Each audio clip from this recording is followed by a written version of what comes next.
جس طرح سیاست دانوں کا ایک موسم آتا ہے نا کہ جب بعض کی کسی وجہ سے کسی کیس کی وجہ سے پکڑ دھکڑ شروع ہوتی ہے تو کسی کی ریڑھ کی ہڈی میں مسئلہ آ جاتا ہے، کسی کے کمر درد میں مسئلہ آ جاتا ہے، تو کسی کے ہاتھ میں کوئی پرابلم ہو جاتی ہے، کسی کو ڈاکٹر گھر سے باہر نکلنے کا منع کر دیتے ہیں، کسی کو ڈاکٹر کہتے ہیں کہ آپ فلاں ملک جا کر علاج کرائیں، کسی کی آنکھ میں نظر آنا ہی بند ہو جاتا ہے، تو بڑے بڑے مسئلے جو ہے وہ سامنے آ جاتے ہیں۔ کیوں جی؟ اب کیسز کھل رہے ہیں، باتیں سامنے آئیں گی، ہو سکتا ہے پکڑ ہو جائے۔ تو اسی طریقے سے رمضان کے مہینے میں بھی 1 نمبر اور 2 نمبر مسلمانوں کا جو ہے فرق واضح ہو جاتا ہے۔ بعض مسلمان جیسی رمضان شروع ہوتا ہے اچھے بھلے ہٹے کٹے بڑے بہادری دکھاتے ہوئے، یہ کام کرتے ہوئے وہ کام کرتے ہوئے، ارے بھائی مرد بنو، دوسرے کو سمجھاتے ہوئے نظر آتے ہیں، بھائی مرد بنو، یہ کام تو مسئلہ ہی نہیں ہے، یہ تو یوں ہو جائے گا وہ ہو جائے گا۔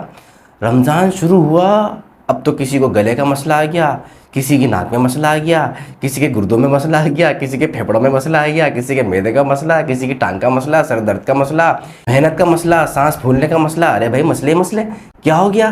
اصل میں وہ ڈاکٹر نے منع کیا ہے روزہ رکھنے کا نا، اصل میں مجھے ذرا سر میں درد ہو جاتا ہے، اصل میں بات یہ ہے کہ وہ عجیب سی وہ ہو جاتی ہے، تو مجھے نا ذرا ہاں مجھے مسئلہ ہے، میں روزہ نہیں رکھ سکتا۔ ارے بھائی کیا سارے کے سارے مریض رمضان میں پیدا ہو جاتے ہیں؟ سوچنے والی بات ہے نا کہ سارے کے سارے رمضان میں مریض بن جاتے ہیں، یا کیا سارے مریض پاکستان میں آ گئے ہیں؟ یا آخر ایسا کیا ہو گیا ہے کہ پورے سال جن میں طاقت ہوتی ہے رمضان آتے ہی یہ طاقت کہاں چلی جاتی ہے؟ یہ سب دیکھیں، یہ ہے ڈرامے بازی، آسان الفاظ میں یہ ہے ڈرامے بازی۔ دیکھیے جس کو واقعی پرابلم ہے، جس کی پرابلم واقعی اتنی زیادہ ہے کہ اب اس کو روزہ رکھنے سے پرابلم ہوگا، وہ کوئی گنتی کے لوگ ہوں گے، گنتی کے۔ یہ تھوڑی کہ ہر گھر میں دوسرا بندہ جو ہے نا ایسا بنا ہوا، بلکہ دوسرا بندہ کیا، گھر میں 5 افراد ہیں تو 2 روزے رکھ رہے ہیں، 3 بندے غائب، ہر ایک کا اپنا ایک ناٹک، ایک بہانہ ہے، کبھی وہ یہ مسئلہ ہے وہ مسئلہ ہے۔ ایسا نہیں ہے بھائی کہ سارے مریض ایک دم رمضان آتے پیدا ہو جاتے ہیں۔ رسول اللہ فرما رہے ہیں سومو تصحوا۔ اصل میں اس کی ایک وجہ جہالت بھی ہے۔ دیکھیں ٹھیک ہے دین کے بارے میں اتنا نہیں پتہ، دین سے بھی جہالت ہے کہ قرآن مجید کے اندر کیا آیا ہے، احادیث طیبہ میں روزے کی اہمیت کے بارے میں کیا آیا ہے، لیکن اس کی بنیادی وجہ جو ہے نا وہ سائنٹیفک طور پہ طبی حوالے سے میڈیکلی بھی جہالت ہے، پتہ ہوتا نہیں ہے۔ حالانکہ اگر واقعی پتہ چل جائے کہ روزہ رکھنے سے شوگر کے کتنے فوائد ہوتے ہیں، شوگر کے مریضوں کو، جن کو معدے کا مسئلہ ہوتا ہے ان کو کتنے فوائد ہوتے ہیں، وہ بہت سارے فوائد ہیں، تو وہ روزہ رکھے بنا نہیں چھوڑیں، بلکہ وہ تو پورے سال کے روزہ رکھے۔ یار اگر ایسی بات ہے تو اللہ نے جو ہمیں ڈائٹ پلان رمضان میں دیا ہے، ہم اس ڈائٹ پلان کو پورا سال جاری رکھیں گے، کبھی کبھی روزہ چھوڑ دیں گے، اور جہاں روزے حرام ہے وہاں نہیں رکھیں گے، لیکن وہ روزہ رکھیں۔ تو ایک تو جہالت کی وجہ سے روزہ نہیں رکھتے، دنیاوی اور دینی جہالت۔ دینی جہالت یہ کہ حضور جان عالم صلی اللہ علیہ وآلہ وسلم نے یہاں تک ارشاد فرمایا روزے کی اہمیت میں کہ فرماتے ہیں کہ میں ایک مرتبہ سو رہا تھا تو فرشتے میرے پاس آئے اور خواب میں مجھے ایک جگہ لے کے گئے، ایک ماؤنٹین تھا، بڑی مشکل دشوار گزار گھاٹی تھی۔ جب میں پہاڑ پر چڑھا تو میں نے کچھ لوگوں کو چیختے ہوئے دیکھا اور ان کا عجیب سا ساؤنڈ آ رہا ہے، ہارریبل ساؤنڈ۔ تو میں نے کہا کون لوگ ہیں؟ کہا یا رسول اللہ یہ جہنمی ہے، آپ آگے چلیے۔ حضور صلی اللہ علیہ وسلم آگے گئے، ایک مشکل سا راستہ تھا، اس کو جو ہے آپ صلی اللہ علیہ وسلم نے کراس کیا، تو دیکھتے ہیں کہ کچھ لوگ ہیں وہ الٹے لٹکے ہوئے ہیں۔ دیکھا وہ گوشت لٹکاتے ہیں، وہ جانوروں کو جو ہے نا وہ اس میں کنڈا پھنسا کے لٹکا دیا جاتا ہے، گوشت بیچنے والے، آپ نے شاپس پہ دیکھا ہوگا۔ تو لوگوں کو جو ہے الٹا لٹکایا ہوا تھا، نیچے پاؤں سے پکڑ کے ان کو الٹا لٹکایا ہوا تھا، اور ان کے جو منہ کا یہ ایریا یہ پورا پھاڑا ہوا تھا جس سے خون بہہ رہا تھا، بلڈ نکل رہا تھا۔ تو حضور صلی اللہ علیہ وسلم نے پوچھا کہ یہ کون لوگ ہیں؟ تو فرشتے کہتے ہیں یا رسول اللہ صلی اللہ علیہ وآلہ وسلم یہ وہ لوگ ہیں جو روزہ رکھتے تھے اور بلا عذر شرعی، بغیر کسی مجبوری کے، افطار سے پہلے ہی، افطار کے ٹائم سے پہلے ہی روزہ کھول لیا کرتے تھے، یعنی کچھ کھا پی لیا کرتے تھے، روزہ توڑ دیا کرتے تھے۔ اب بتائیں جو روزہ رکھ کے توڑ دے اس کا اتنا سخت عذاب ہے، تو جو روزہ ہی نہیں رکھتا اس کا کتنا عذاب ہوگا، اس کی کتنی وعیدیں ہوں گی۔ حضور صلی اللہ علیہ وآلہ وسلم ارشاد فرماتے ہیں کہ اگر لوگوں کو پتہ ہوتا ہے نا کہ رمضان میں کیا ہے، تو لوگ چاہتے کہ پورا سال رمضان ہو، اور ایک روزہ پہ کسی نے چھوڑا نا تو پورے سال بھی روزے رکھ لے رمضان کے علاوہ، تو وہ رمضان کے ایک روزے کا کفارہ نہیں کر سکتے۔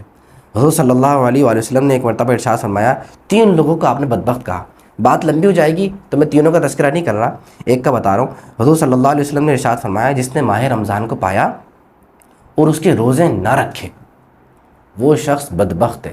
دیکھیں ایک یہ ہے کہ کوئی ایک عام انسان دوسرے کو بدبخت کہہ دے، ایک اللہ کے نبی کسی کو بدبخت کہے، بات میں فرق ہے، بات سمجھیے گا۔ حضور رحمۃ اللہ عالمین اور کسی کو کیا کہہ رہے ہیں آپ؟ بدبخت، اور کس کو کہہ رہے ہیں؟ رمضان کے روزے نہ رکھنے والے کو۔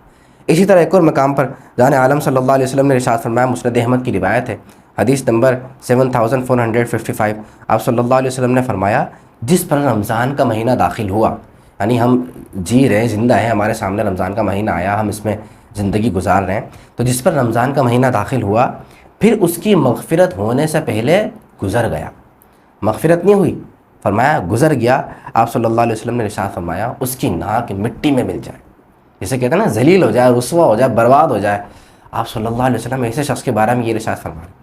اب پاسبل ہے کہ کسی کے ذہن میں بات ہے کہ ٹھیک ہے مجھے کوئی بیماری نہیں ہے، مجھے کوئی مسئلہ نہیں ہے، کوئی پرابلم نہیں ہے، لیکن اصل میں مجھے کام بہت زیادہ کرنا پڑتا ہے۔ دیکھیے رمضان میں بہت ساری چیزیں، حلال چیزیں وہ حرام ہو جاتی ہے، کھانا پینا حلال ہے نا، لیکن اس ٹائم پیریڈ میں حرام ہو گیا، اور بہت ساری چیزیں جو ایک حلال ہے اس ٹائم پیریڈ میں حرام ہو جاتی ہیں۔ اسی طرح علماء فرماتے ہیں کہ اگر کسی شخص کا ایسا کام ہے کہ جس کی وجہ سے وہ روزہ نہیں رکھ پائے گا، تو اس کو چاہیے کہ وہ اس ٹائم میں، جس ٹائم روزہ رکھا جاتا ہے، روزہ رکھنے والا جو ٹائم پیریڈ ہے اس میں وہ کام نہ کرے بلکہ کم کرے۔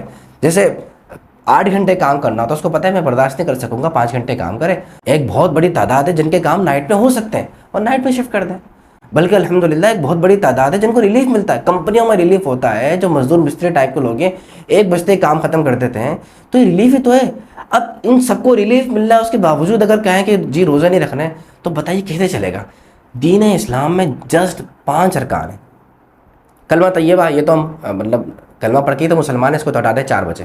اس میں سے ایک زکوٰۃ ہے۔ زکوٰۃ کتنی دیر میں دی جاتی ہے؟ جس کے پاس جتنا مال ہے وہ ایک بار جو ہے نا حساب کتاب لگا لے، اور اس کے بعد 1 لاکھ پہ 2.5%، یعنی 1 لاکھ پہ 2,500 روپے یوں نکالی یوں دے دی زکوٰۃ ادا کرنے میں، تو کوئی ٹائم ہی نہیں لگا۔ حج تو کس پہ فرض ہوتا ہے؟ گنتی کے لوگوں پہ فرض ہوتا ہے، گنتی کے لوگوں پہ۔ باقی میجورٹی کیا ہے؟ نماز، روزہ۔ پورے 24 گھنٹے میں 8 گھنٹے 9 گھنٹے ہم کام کرتے ہیں، 7-8 گھنٹے ہم سوتے ہیں، اتنا لمبا سو رہے ہیں۔ اللہ نے اپنے لیے صرف 1.5 گھنٹہ رکھا ہے۔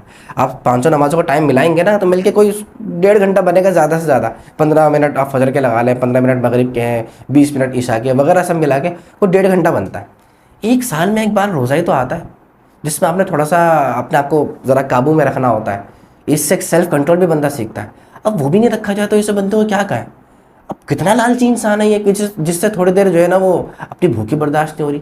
بھائی ایسا کیسا پیٹو انسان ہے یہ کہ جس سے تھوڑا سا ٹائم پیریڈ جو ہے نا وہ بھوک برداشت نہیں ہو پا رہی ہے؟ بھائی سحری میں اچھا کھا لیں، اصل میں پیاس اور بھوک لگتی ہے مسالے دار چیزیں کھانے سے، کھاتے ہی سو جانے سے، اور پانی کا صحیح استعمال نہ کرنے سے، پانی بہت کم پینے سے، یا ایک دم بہت زیادہ پینے سے، کیونکہ ایک دم بہت زیادہ پانی جسم پہ نہیں لگتا نا، وہ فائدہ مند ہوتا ہے، وہ 1.5 گھنٹے میں پیشاب کی صورت میں نکل جاتا ہے، یورین پاس ہو جاتا ہے۔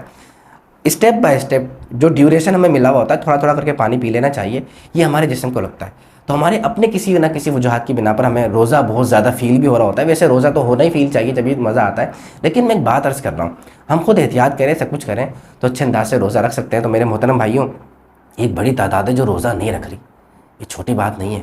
کیوں نہیں رکھ رہی بھائی؟ اگر آپ کے گھر میں کوئی ایسا ہے سمجھائیے اس کو بتائیے، اس کو وعیدیں بتائیے، اس کو اس کے فائدے بتائیے۔ اللہ نے چاہا تو انشاءاللہ آپ کے لیے صدقہ جاریہ ہی ہے۔ اور اگر آپ ویڈیو دیکھ رہے ہیں اور آپ روزہ نہیں رکھتے تو خدا کے واسطے ایسا نہ کریں، روزہ رکھ لیجیے۔ اللہ کو کیا جواب دیں گے؟ یہ جو ایکسکیوزز ہیں نا، یہ اللہ کے سامنے نہیں چلیں گے۔ یہ ہم یہاں دنیا میں کر لیتے، باتیں بنا لیتے، لیکن ہم خود جانتے ہیں۔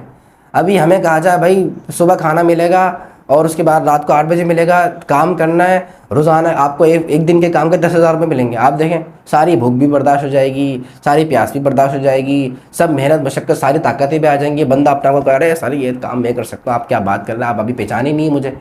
لیکن جیسے اللہ کے فرمان کی بات آ جائے گی، ویسی جو مجھے ڈاکٹر نے یہ کہہ دیا، مجھے وہ کہہ دیا، وہ گنتی کے لوگ ہوتے ہیں، ہر دوسرا بندہ مریض نہیں ہوتا۔ امید ہے میری بات آپ کو سمجھ میں آئی ہوگی۔ اپنا خیال رکھیے گا۔